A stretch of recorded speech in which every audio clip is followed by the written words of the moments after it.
সবাইকে সালাম ও শুভেচ্ছা জানাচ্ছি। আবারও একটি জরুরি সংবাদ নিয়ে লাইভে আসলাম, যে সেটি হচ্ছে যে পালানো কিন্তু শুরু হয়ে গেছে। অলরেডি পালিয়ে যাচ্ছে, উপদেষ্টারা পালানো শুরু করছে। যার যার সেফ এক্সিট বিভিন্ন জায়গায় কে কোথায় যাবে সেগুলো প্রক্রিয়া শুরু হয়ে গেছে এবং পালানো শুরু করে দিয়েছে। আজকে বাংলাদেশ টাইম বিকাল 4টায় ফ্লাইটে করে ব্যাংককে পালিয়েছেন উপদেষ্টা আসিফ মাহমুদ, উপদেষ্টা মাহফুজ এবং তার সাথে ছিলেন মোয়াজ্জেম হোসেন এবং আব্দুল আহাদ নামে তাদের সহযোগী। এই দুইজন উপদেষ্টা এবং এরা বাংলাদেশ থেকে আজকে ইনশাল্লাহ পালানোর প্রক্রিয়া শুরু। যেটা বলেছিলাম যে সেনাবাহিনীর সাথে ইউনূসের চরম পরিমাণ দ্বন্দ্ব শুরু হয়ে গেছে। সেনাবাহিনীর সাথে ইউনূসের একদম মুখোমুখি একটা পর্যায়ে চলে যাচ্ছে সবকিছু। সো ইনশাল্লাহ বিজয় আমাদের সুনিশ্চিত।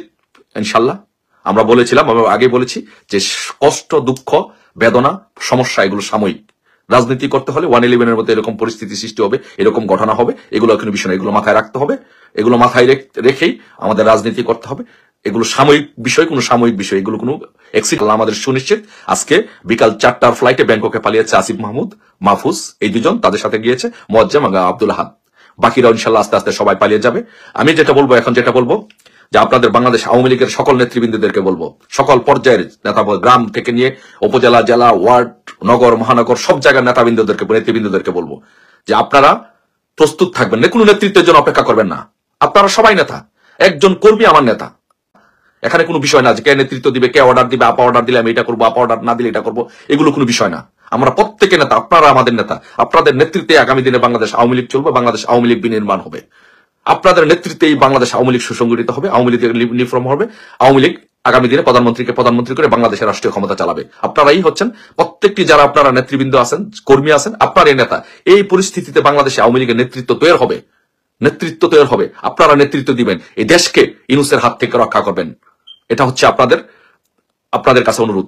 কাছে অনুরোধ থাকবে যে আপনারা সারা বাংলাদেশে সকলে মানসিকভাবে এবং যার যা আছে তাই নিয়ে প্রস্তুতি থাকবেন। যার যেভাবে আছে সেভাবে নিয়ে আপনারা প্রস্তুতি থাকবেন, রেডি থাকবেন।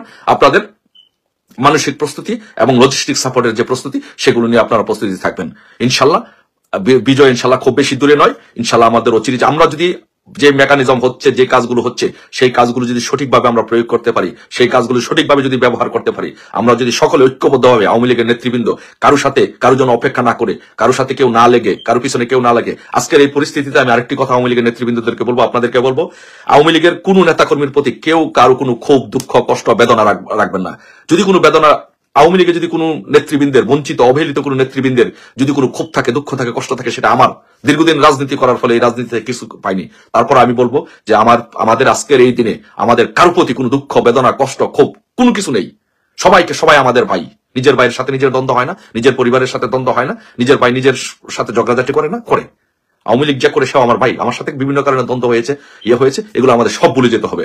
একটাই টার্গেট, বঙ্গবন্ধু কন্যা শেখ হাসিনাকে বাংলাদেশে এনে প্রধানমন্ত্রী করতে হবে। বঙ্গবন্ধু কন্যা ছাড়াই বাংলাদেশ থাকবে না। যদি বঙ্গবন্ধু কন্যা না থাকে, আপনারা কেউ থাকবেন না। আপনাদের কারো পিঠে চামড়া